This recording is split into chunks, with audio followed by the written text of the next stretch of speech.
On a choisi les produits sur lesquels le Maroc pouvait être compétitif.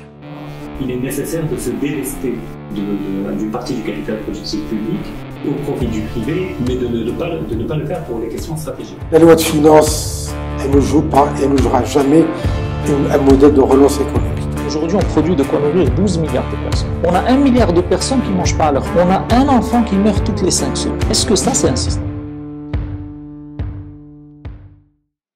Amina Chachi, bienvenue dans ce nouveau format L+, qui se veut un format strictement technique, didactique, dans la finalité également, je ne cesse de le répéter, et de favoriser l'émergence d'une intelligence collective. D'ailleurs, c'est l'ultime finalité de l'angle. Bonjour Ayo, toujours un plaisir de faire partie de votre émission. Place au sommaire. On commencera par un petit récapitulatif de la dernière interview avec Amine, qui s'inscrit vraiment sur une temporalité très longue. Qu'est-ce qui explique cette quête lucrative de nouveaux traitements miracles au lieu de soigner à moindre coût avec des molécules à l'efficacité largement éprouvée?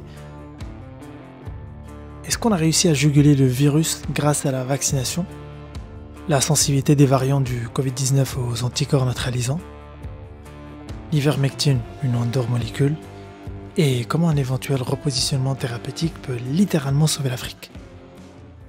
On a beau réfléchir sans fil et sans filet, on aura toujours besoin d'experts indépendants comme toi, Amine. Je rappelle que tu es docteur en ingénierie biologique et tu m'as accordé une interview il y a quelques mois qui s'intitule « La vaccination, une stratégie ingénieuse de sortie de crise, point d'interrogation ».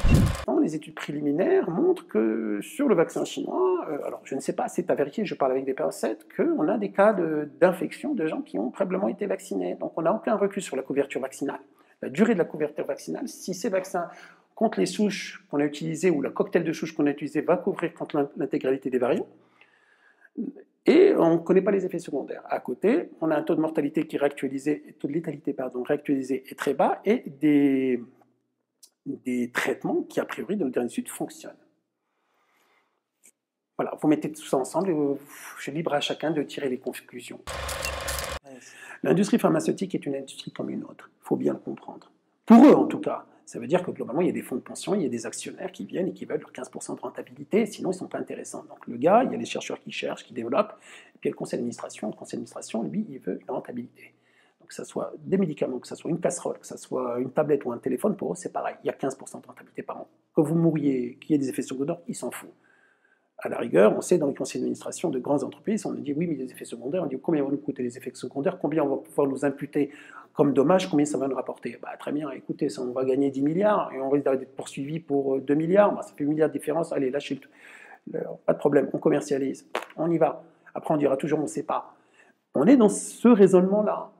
Vous comprenez? C'est ni pas bien ou mal, c'est que vous ne pouvez pas demander à un conseil d'administration qui est en train de gérer des fonds de pension et des investisseurs de se poser des questions morales. Ce n'est pas le but, il n'est pas fait pour ça, ce n'est pas l'endroit ni le moment. C'est à l'État, c'est aux institutions de développer en fait, le côté de protection du citoyen, protection en fait, de la thérapie. Ce n'est pas aux industriels ou au conseil d'administration des actionnaires à déterminer si c'est pour votre bien-être ou pas. Ce n'est pas leur but. Au fur et à mesure que les conglomérats se sont condensés, on a en fait des énormes conglomérats avec des puissances de frappe financière telles qu'on a bien vu que les digues qui protégeaient le citoyen, les digues du personnel politique et des scientifiques institutionnels qui ont été, si vous voulez, cooptés à la tête des institutions de contrôle ont sauté.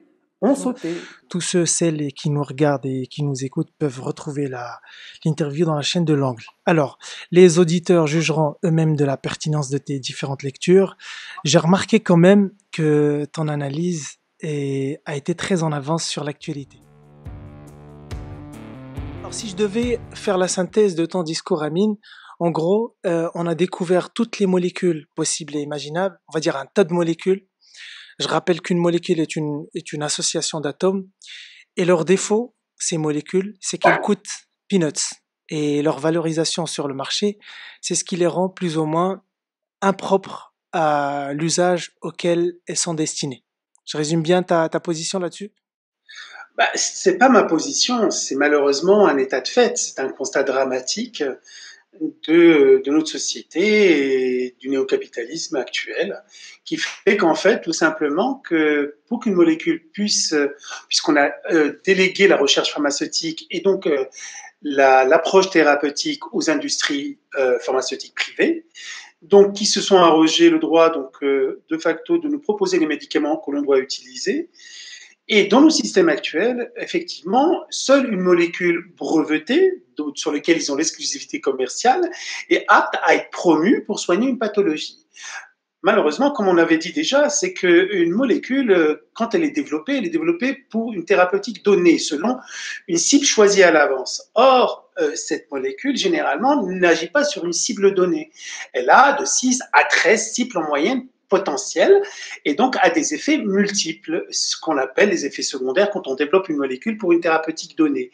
Tout ce qui ne va pas dans le sens de la pathologie sur laquelle on a ciblé, de la thérapeutique, est qualifié comme effet secondaire. Mais ce sont des effets qui ne vont pas dans le sens de la pathologie qui est promue de l'application thérapeutique de cette molécule-là. Ce qui veut dire qu'après 20 ans d'exploitation, le brevet tombe dans le domaine public et toutes les capacités thérapeutiques de la molécule sont jetées avec l'eau du bain. Donc les industries pharmaceutiques, quand on découvre des applications très intéressantes d'anciennes molécules qui ne sont tombées dans le domaine public, les industries pharmaceutiques, Big Pharma, refusent de la coopter ni de développer des études parce que tout simplement, il n'y a pas d'argent à faire. Or, très souvent, ces molécules offrent des thérapeutiques déjà éprouvées, puisque c'est des molécules qu'on utilise depuis 30, 40 ans. On a de très bons reculs, c'est des molécules qui sont safe, c'est-à-dire qu'on a déjà utilisé, caractérisé, cytotoxicité, avec une pharmacovigilance, un suivi depuis 30, 40, 50, 60, 80 ans. Donc elles sont particulièrement indiquées à être positionnées, mais personne ne veut s'y appliquer parce qu'il n'y a pas de bénéfice pécunier à les mettre en avant. Bien évidemment, c'est un intérêt premier des États et des citoyens de promouvoir, de pousser qu'on utilise ces molécules-là, puisqu'elles sont sécurisées, on a de l'expérience et qu'elles coûtent pas cher. C'est un drame, mais c'est ce qui se passe actuellement. Je disais que c'était ta position. En fait, c'est le point de vue aussi d'un certain nombre d'experts, le professeur Raoult, Xavier Bazin qui vient de sortir un bouquin là-dessus, et d'un tas d'autres observateurs. C'est même pas une question de personne, c'est un état de fait, c'est un constat. Il y a des études qui sortent, des études in vitro, ex vivo, qui montrent que certaines molécules tombées dans le domaine public ont des applications potentielles multiples. C'est pas une vue de l'esprit, ce sont des preuves, des études factuelles menées in vitro ex vivo. Mais de là à les pousser pour mettre des études complémentaires chez l'être humain pour valider définitivement chez l'homme, l'entreprise privée ne mettra de l'argent, donc c'est aux États de le faire. Donc ce n'est pas une position, c'est un constat. C'est ça qui est affligeant, c'est que c'est un constat que tout le monde peut faire. Par exemple, Gilead avec le Remdesivir a fait exactement la même chose. 40% des médicaments actuellement qui obtiennent une autorisation de mise sur le marché aux États-Unis par la Food Drug Administration sont des molécules repositionnées. Mais elles sont encore dans le domaine du brevet. C'est pour ça qu'elles sont promues. Donc c'est une stratégie qui a déjà le vent en poupe, même chez les industriels, tant que le brevet est là. Quand le brevet est tombé, par contre, ça devient la bête noire. Pour les pays qui peuvent se permettre une politique volontariste et qui sont, on va être de bonne foi, davantage tentés par la découverte de nouvelles molécules, au lieu de soigner les gens avec des molécules existantes à l'efficacité approuvée, est-ce qu'il n'y a pas un problème de priorité, puisqu'on choisit finalement de découvrir de nouvelles molécules au lieu de soigner les patients avec le lot existant? C'est même pas une question de priorité, c'est que c'est complètement déraisonnable.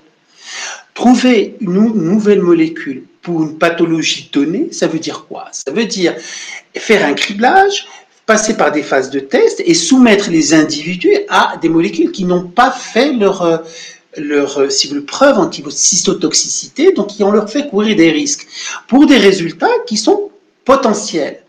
Donc ça coûte cher.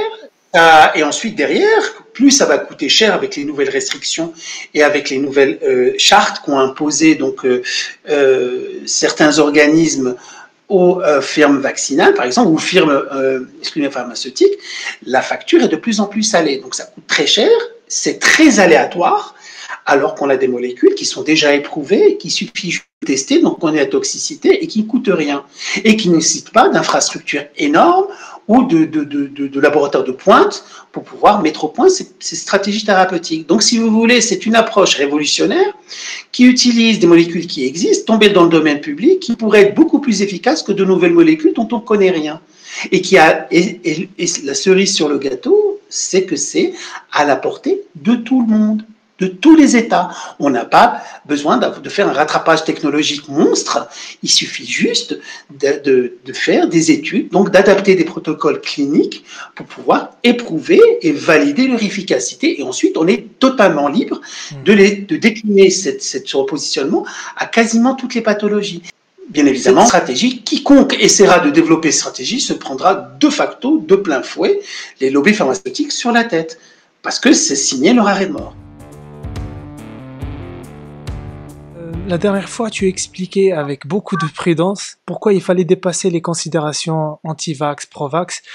Mais petite question de béotien, j'ai presque envie de dire, est-ce qu'on est parvenu à juguler l'épidémie grâce au vaccin? It's a yes or no question. C'est une question fermée. Non. C'est plus compliqué que ça. Je reconnais ton admiration pour la Boétie à travers son discours de la certitude volontaire. Donc, écoute, c'est très très simple. Moi, je l'ai juste un constat. Lors de la mission de langue, j'avais posé la question, est-ce que la stratégie vaccinale, la stratégie ad hoc peut venir à bout de cette épidémie? D'essayer de cibler un processus vaccinal contre un virus ARN qui mute constamment, surtout dans les structures qui permettent si vous voulez, la fusion, l'adhésion en fait de la spike qui est une protéine trimérique, sur le récepteur ACE2 des cellules. Est-ce que c'était la bonne stratégie? Surtout quand on a des traitements qui sont éprouvés et qui marchent. Je veux dire, malgré la guerre médiatique qui est menée contre eux, comme l'hydroxychloroquine, comme l'azithromycine, comme j'en parlerai plus tard, également l'ivermectine, qui sont des molécules qui marchent, qu'on veuille ou qu'on ne le veuille pas, ça marche réellement, preuve à l'appui. Mais effectivement, on a tous les lobbies du vaccin qui sont vent debout contre ces molécules-là. Donc, on sait que effectivement, les virus ARN sont, surtout les coronavirus, qui sont des virus qui mutent constamment, d'accord, avec un taux de mutation très élevé, notamment dans ce qu'on appelle les protéines non structurales, comme la protéine spike. D'accord. Est-ce qu'il était judicieux de choisir d'emblée une stratégie vaccinale contre des virus qui ont une plasticité génétique aussi élevée? Et force est de constater, puisqu'on le constate actuellement partout, a priori, ce n'est pas le cas. Ce qui était attendu. Donc, c'était pour moi couru d'avance. La vaccination contre des virus on dirige la stratégie vaccinale contre des parties extrêmement conservées du virus et qui, bon an mal an, de virus en virus, même si le virus mute pas dans ces structures, ça c'est une stratégie gagnante. Mais quand on dirige la stratégie vaccinale contre des antigènes qui n'est pas d'inhibition tout le temps, on ne peut pas juguler ce virus, cette épidémie, par la vaccination, ce qui est le cas de la grippe. La grippe, toutes les années on doit se vacciner, parce que toutes les années, les souches de l'année dernière, ce qu'on a utilisé pour vacciner ne sont pas bonnes pour les nouvelles souches. Donc on essaie d'adapter, et avec ça, on essaie d'avoir une protection, mais ça ne marche pas très bien. On y arrive, mais pas très bien. Le coronavirus, c'est bien pire que le virus de l'influenza. Et on en a la preuve actuellement, avec ce qu'on appelle les variants, qui sont ni plus ni moins qu'une sélection qui a été générée, et je pense, pour différents mécanismes. Et une des théories est que justement la vaccination contre effectivement la protéine spike, notamment, a favorisé une sélection variétale de ces variants, ce qui arrive en Afrique du Sud, actuellement. Et qu'on a en fait des bons d'infectiosité dans des pays qui ont énormément vacciné. Et on voit bien que le vaccin ne protège pas de l'apparition de nouveaux clusters et de nouveaux variants. Et maintenant, Pfizer nous annonce que maintenant il faut faire une 3e dose tous les 6 mois. Donc c'est... Excuse-moi. Une récente étude qui a été menée conjointement par l'Institut Pasteur, l'Université de la Sorbonne et l'INSERM sur l'immunité protectrice suite à une infection au SARS-CoV-2 montre que justement cette immunité est de courte durée, 2 à 3 mois. La sensibilité des variants notamment britanniques et sud-africains, aux anticorps neutralisants développés suite à une infection au SARS-CoV-2, est un sujet récurrent. Quel est ton point de vue là-dessus, Amine? En fait, Ayoub, c'est pas mon point de vue. Si on se documente réellement, on parle de SARS-CoV-2, donc comme je dis, c'est SARS-CoV-1, d'accord? Donc si on part sur ce qu'on a accumulé comme données sur le SARS-CoV-1, qui est qui est le même type de virus, d'ailleurs, c'est comme ça qu'on l'appelait SARS-CoV-2, c'est qu'on l'appelait parce qu'il y avait le SARS-CoV-1, qui est un virus toujours qui génère des détresses respiratoires aiguës, d'accord, qui apparaît en 2002 et 2003 avec un taux de mortalité de létalité de 9%. Quand on l'a étudié, on a découvert quoi? On a découvert, d'ailleurs c'est des papiers qui sortent actuellement, que déjà la principale si vous voulez, facteur de protection, et non pas l'immunité humorale, mais l'immunité cellulaire. Donc, il faut bien comprendre, on est en train de nous faire tout un foin sur la vaccination, qui est basé sur la stratégie, en fait, d'initier une immunité humorale, donc anticorps dépendant, mais on a oublié que l'immunité adaptative, donc acquise, qui est différent de l'immunité innée, qui est spécifique et plus effectif, d'accord, est divisée en deux branches, qui s'est acquis via les cellules lymphocytées essentiellement, les CD, ce qu'on appelle qui portent les CD8 cytotoxiques et les CD4 helpers qui médient deux voies TH1 TH2. Celle-ci, c'est une médiation cellulaire et on a la médiation humorale. Or, on vient de découvrir que le plus important dans une infection au SARS, d'accord, est l'immunité cellulaire qui perdure jusqu'à 17 ans après l'avènement des premiers symptômes. Ça veut dire qu'actuellement, il y a une étude qui vient de sortir donc en 2020 qui a bien montré que quand on a pris des peripheral blood nuclear cells, des lymphocytes et des monocytes et des macrophages isolés de sang de patients qui avaient eu il y a 17 ans, d'accord, et qu'on en a rechallengé, mis ces cellules au contact du SARS et du MERS, et on a découvert qu'elles étaient encore réactives. Ça veut dire qu'il y a une mémoire cellulaire qui est bien plus importante que la mémoire humorale qui a disparu chez ces patients. Ça explique beaucoup de choses. Ça explique pourquoi, par exemple, les jeunes enfants et les personnes donc, qui sont relativement jeunes, d'au moins 60 ans, développent pour la plupart des infections asymptomatiques, d'accord?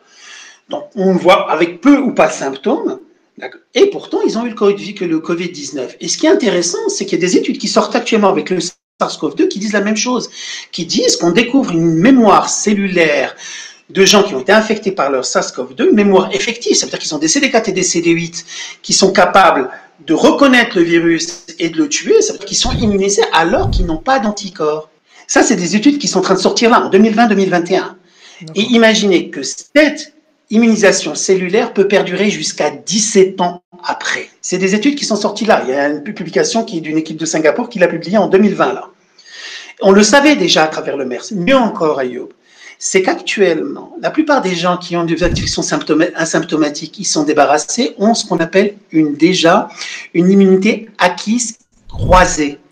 Pourquoi les enfants ne l'ont pas, et ça c'est en train de sortir, c'est tout simplement parce que les enfants ont systématiquement ce qu'on appelle des syndromes grippales, qui sont des rhumes, des écoulements nasaux. C'est pour ça que chez les jeunes enfants, ne sont pas sujets à des symptômes graves, parce qu'ils ont une immunité croisée que leur a conféré les infections répétées qu'ils ont durant leur jeune âge, au syndrome grippaux, au rhume si vous préférez.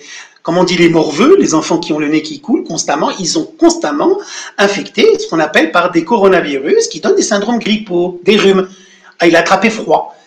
Et cette immunité que leur confère cellulaire conférée par ces coronavirus qui sont cycliquement plusieurs fois par an, ont une immunité croisée, réagissent et les empêchent d'attraper le SARS-CoV-2. Il y a des études qui sont sorties, qui ont montré notamment une étude qui est menée par une équipe de Rouen, qui a pris 11 couples, dont un des deux partenaires avait eu une infection coronavirus dépendant du SARS-CoV-2, et qui avait développé une sérologie, donc il y a eu des symptômes assez middle ou même forts, et on sait qu'il a eu une réponse immunologique, humorale, acquise avec une sérologie élevée.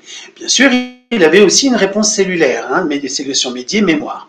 Mais ce qui est plus intéressant, c'est que certains des conjoints qui ont eu des symptômes ou pas, qui étaient asymptomatiques ou pas, ces conjoints n'ont pas été reconvertis, donc n'ont pas eu des anticorps anti-Covid-19 ou anti-SARS-CoV-2, mais ont eu une réponse positive, donc immunologique spécifique, cellulaire, à ce virus-là. Ce qui veut dire qu'une grande partie des gens asymptomatiques ne peuvent pas se reconvertir, mais ça ne veut pas dire, s'ils n'ont pas d'anticorps, qu'ils ne sont pas immunisés.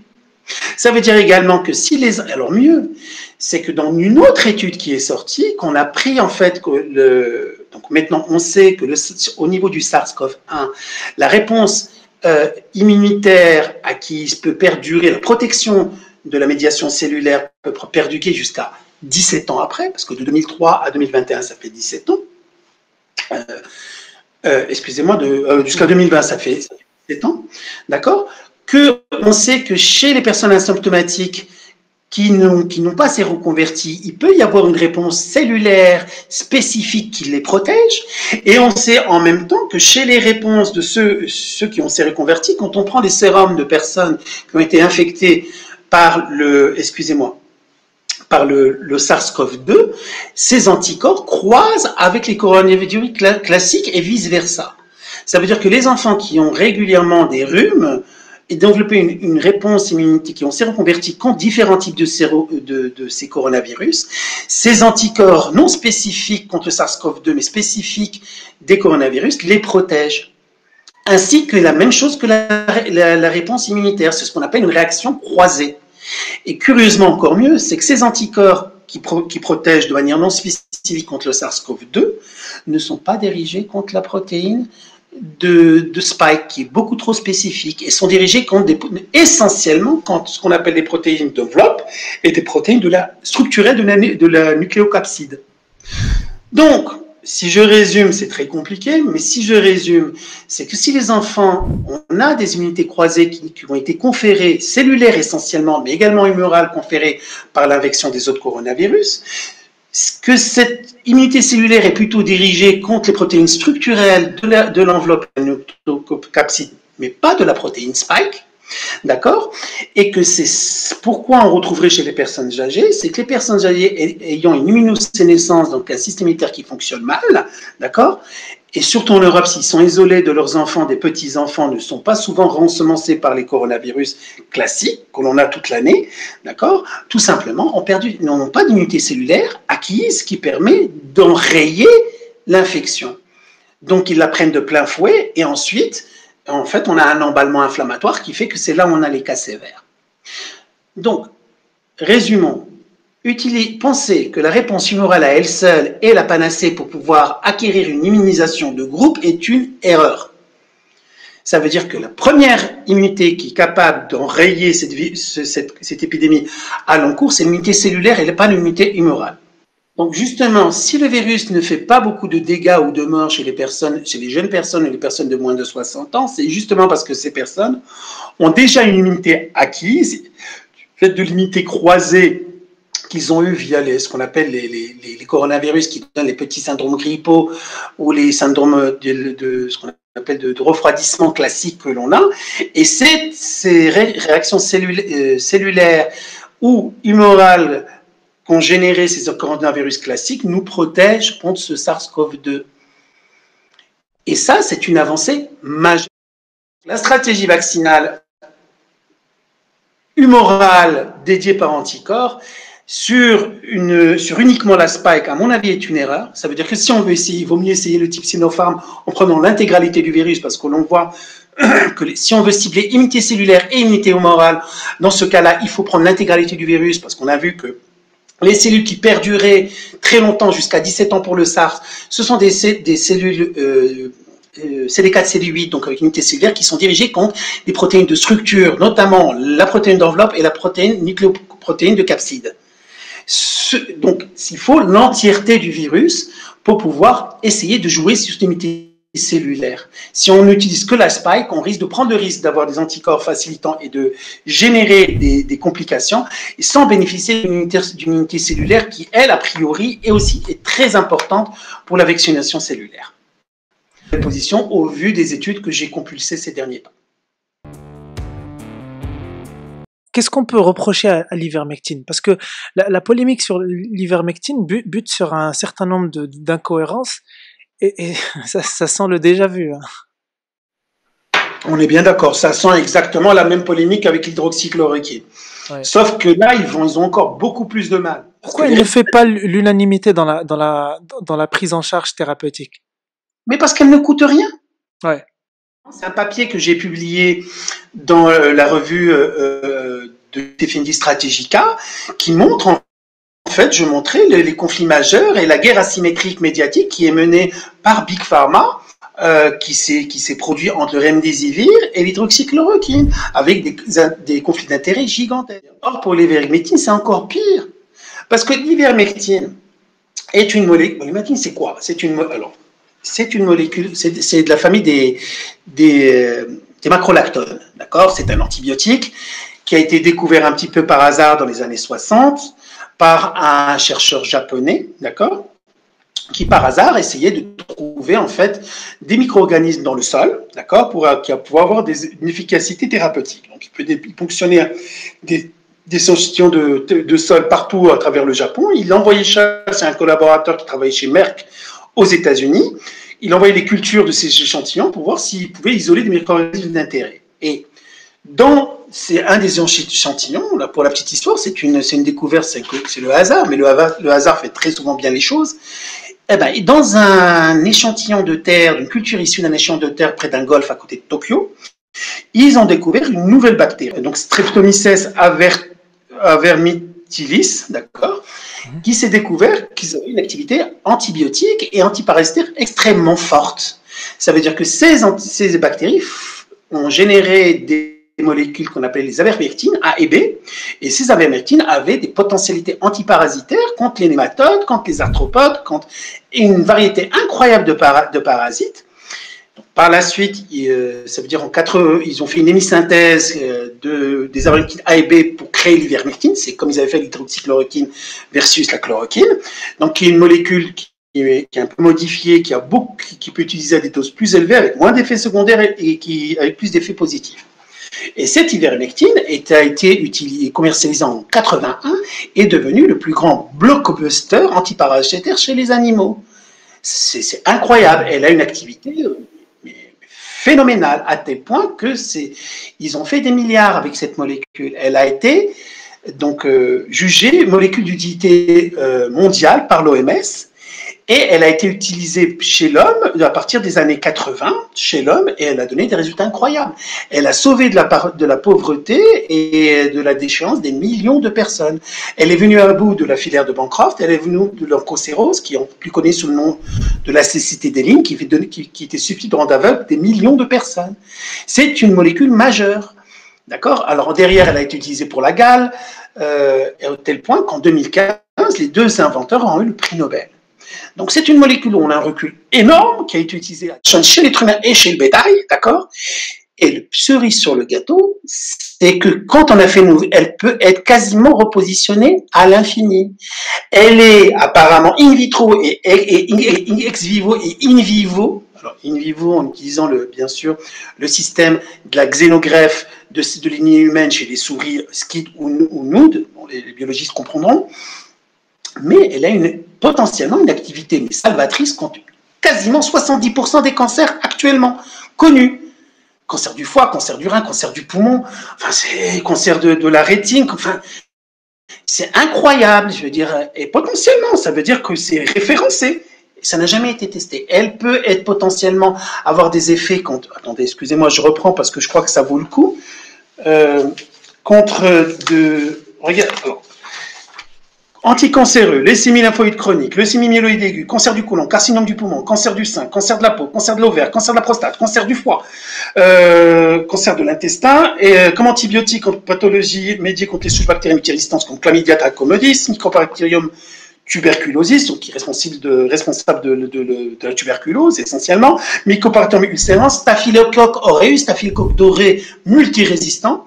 L'ivermectine a montré in vitro et ex vivo qu'elle pouvait bypasser ces multirésistances, mais derrière, une incroyable variété de virus ARN, comme le cytomegalovirus, papillomavirus, le virus d'Epstein-Barr, le chikungunya, le Synechial forest virus, le Syndibius virus, Newcastle virus, virus Zika, la dengue, la fièvre jaune, le virus Hendra, le virus de l'ouest du Nil, le VIH. Ça, c'est une molécule, Ayoub. Potentiellement, sur tous ces domaines, elle peut être positionnée. Potentiellement, une molécule. Et quand on a commencé, donc, comme elle fait partie des lactones macrocycliques, on a vu qu'une équipe australienne a démontré, in vitro, qu'elle pouvait avoir une efficacité incroyable de réduire de 1000 fois la charge virale in vitro sur le Covid-19. Donc, bien sûr, pas mal d'équipes se sont mis à travailler. Et maintenant, on en est au point où, par exemple, il y a M.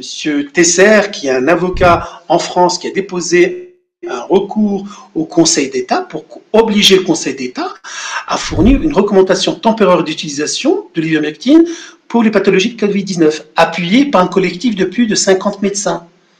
Il n'a toujours pas eu le feu vert. Alors entre parenthèses, l'ivermectine est actuellement utilisée dans un nombre incroyable du pays, l'Inde, le Bangladesh, l'Afrique du Sud, l'Afghanistan, l'Argentine. L'Argentine, comme c'était une confédération, il y a des États qui n'ont pas utilisé l'ivermectine comme protocole et d'autres qui l'ont fait. Les résultats sont accablants. Monsieur Carvalho a déjà posé 2 protocoles qui montrent que dans les États où ils utilisent l'ivermectine en termes de curatif, on divise par 7 la mortalité. Par 7. Je ne sais pas si on se rend compte, parmi les dizaines d'études qui sortent, on a 20, 30, 40 études qui sortent, et des études comparatives qui montrent que l'ivermectine non seulement fonctionne, mais attend mieux, et ça c'est vrai. La même étude pour l'équipe du professeur Carvalho, on a mis des protocoles de prophylaxie de l'ivermectine chez 130, je crois que c'est 160 personnes, je peux regarder les chiffres, dans des hôpitaux de protéines soignants, ont donné en prophylaxie, en topique, d'accord, des gouttes d'ivermectine au fond de la gorge à 130 personnes du personnel soignant, on contacte quotidiennement avec des gens qui ont le coronavirus, d'accord. Croyez-moi ou pas, les résultats sont accablants. Aucun du personnel soignant traité par avance à l'ivermectine n'a contracté le virus, alors que dans l'équipe témoin, on a eu 11 cas en prophylaxie. Et ça, c'est qu'une étude parmi d'autres. Non, mais en Afrique du Sud, ils ont refusé le protocole l'ivermectine, allant jusqu'à mettre en présence certains médecins qui la prescrivaient. D'accord. Avec la nouvelle du nouveau variant, la pression a été telle qu'ils l'ont autorisé. Et depuis, regardez les résultats, ça va mieux. Parlant de repositionnement, tu as publié récemment un article sur strategica.fr, je mettrai aussi le lien de celui-ci en description. Dont le titre est « Repositionnement thérapeutique des médicaments génériques, une stratégie radicale innovante pour une souveraineté sanitaire africaine ». Comment on peut impliquer l'écosystème local d'abord, et puis après, si tu peux aussi nous parler de la souveraineté sanitaire africaine et du repositionnement thérapeutique, et comment justement on peut tirer profit de l'ensemble de ces molécules à bas coût qui sont disponibles et qui ne demandent qu'à être utilisées. C'est un sujet qui me tient particulièrement à cœur. J'en suis pas l'inventeur. On a plusieurs grandes sommités, notamment le professeur Raoult et bien d'autres avant. Moi, ce repositionnement, j'ai fait ma thèse sur un repositionnement. J'ai fait ma thèse sur le repositionnement d'une molécule contre le HIV. Les résultats que j'avais obtenus dans ma thèse étaient incroyables. D'accord? En prenant des modèles bovins et ovins. D'accord? Donc, c'est maintenu. En ma thèse, je passais de mémoire en 2006. D'accord? Donc, ça fait quand même maintenant un certain nombre d'années. Donc, que je l'ai. C'est à partir de ce moment-là où ça me tenait très à cœur. Depuis, je veux dire, la situation n'a pas évolué d'un iota. Et ta thèse, elle consistait en quoi exactement, Amine? La thèse, c'était en fait de trouver ma thèse de doctorat était de mener, si vous voulez, un protocole polychimiothérapique pour essayer de lever la latence virale du virus HIV, du moins des delta-rétrovirus, sur un modèle ovin. On ne va pas rentrer là-dedans dans ces détails-là, mais globalement, le gros problème du HIV, notamment, était qu'il se cache. Ça veut dire que on peut faire une bithérapie, trithérapie, quadrithérapie, quintithérapie, on arrive à une charge virale nulle, d'accord? Les gens peuvent vivre totalement normalement, mais ils sont toujours assujettis à un traitement. Pourquoi? Parce que le virus se cache, il s'insère dans l'ADN, se cache, et reste comme ça tout la vie de l'individu. Quand de temps en temps, quand ils sentent que l'individu est faible, il se remet à être synthétisé, il réapparaît, il infecte. Dès que le système immunitaire est fort et essaie de le contraindre, il se recache. Donc, c'est ce qu'on appelle une latence virale. Il reste caché. Et j'ai essayé de l'empêcher de se cacher et d'obliger toutes les virus dans lesquels est inséré toutes les cellules dans lesquelles est inséré le virus à obliger le virus de s'exprimer pour qu'il soit éliminé par le système immunitaire et qu'on n'ait plus de population réservoir. Ça veut dire de guérir totalement le sida. Et en même temps, il s'est retrouvé que cette molécule que j'ai utilisée avait des activités anticancéreuses, donc ça marchait très bien dans les lymphosarcomes, ça marchait en fait. Donc, et j'avais obtenu des résultats, donc j'ai fait même une très belle publication avec ces résultats-là, mais depuis, ça s'est arrêté. Donc, j'ai été très sensible justement aux repositions pharmaceutiques à partir de ce moment-là. Le temps tourne très très vite et on est tenu par le format un peu court de cette émission. Revenons justement à ce repositionnement thérapeutique. Excuse-moi de te couper, Amine. Non, je t'en prie. Écoute, le repositionnement, c'est relativement simple. Comme je t'ai dit, ça a trait au comment l'industrie pharmaceutique met au point une molécule. Donc, dans l'article, d'ailleurs, c'est très bien expliqué. Ça veut dire qu'ils choisissent ils font un criblage de masse. Ça veut dire ils se disent très bien. Une pathologie, il y a une cible, il y a un ligand, il y a un récepteur. En tout cas, quand ce récepteur est suractivé, ça génère des proto-oncogènes ou ça génère quelque chose. Et qu'en général, quand on joue sur ce récepteur-là, on doit toucher une voie qui pouvait soigner cette maladie. Très bien. Donc, ils choisissent une cible. D'accord? Et après, ils font un criblage de milliers de molécules dessus, des centaines de milliers de molécules, quand ils en sélectionnent certains qui ont des affinités fortes.